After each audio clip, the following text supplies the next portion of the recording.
One day দলের অধিনায়ক হিসেবে মেহেদী মিরাজের জন্য বড় পরীক্ষার নাম পাকিস্তান সিরিজ। তবে পরিস্থিতি বলছে যুদ্ধের কারণে এই সিরিজও ভেস্তে যেতে পারে।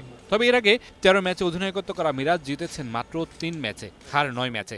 সেটি কাঠগড়ায় উঠাচ্ছে মিরাজকে।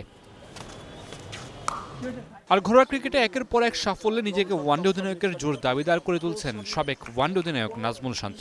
মঙ্গলবার অধিনায়ক হিসেবে আরও একটা ঘরোয়া শিরোপা জিততে নামবেন শান্ত। গুঞ্জন আছে ২০২৭ ওয়ানডে বিশ্বকাপের জন্য ওয়ানডে অধিনায়ক হওয়ার দৌড়ে আছেন তিনি। প্রথমে বলি, এই ক্যাপ্টেন্সির কলটা আসলে বোর্ডের, এবং সেই জায়গাটাতে আমি আসলে কাজ করছি না। আমার মনে হয় যে দলটা নিয়ে আমরা আপনাদের কাজ করছি, সেই জায়গাটায় শান্ত একটা অসাধারণ ক্যাপ্টেন, এবং তার ক্যাপ্টেন্স ম্যাটেরিয়ালস নিয়ে কোনো ডাউট নেই আমাদের ভিতরে। এবং আমরা একসাথে কাজ করছি, আপনার কয়েকটা টুর্নামেন্টে আমরা একসাথে কাজ করেছি, এবং আমরা একে অপরের প্রতি রেসপেক্টটা আছে। আমার মনে হয় as a captain is good, very good. আমি বলবো যে আমাদের টিম এনভায়রনমেন্ট এসে দারুণভাবে কাজ করেছে। এদিকে বিসিএলে শিরোপা জয়ের ব্যাপারে বেশ আশাবাদী কোচ তারেক আজিজ খান। আমরা আশা করি যে যখনই যে সুযোগ পাবে সে দলের আপনার অবদান রাখার চেষ্টা করবে। তো সেই জায়গাটা আমি বলবো যে আমাদের সব প্লেয়ারকে আপনারা রেডি বিফোর ফাইনাল ম্যাচ। আমরা এই ফাইনাল ম্যাচকে ধরেই আসলে সামনে গিয়েছি, এবং সেই জায়গাটায় আমরা চাই যে আমরা রাইট কম্বিনেশনটা ক্যারি করতে, এবং আমরা সেখান থেকে আসলে রেজাল্টটাকে বের করতে চাই।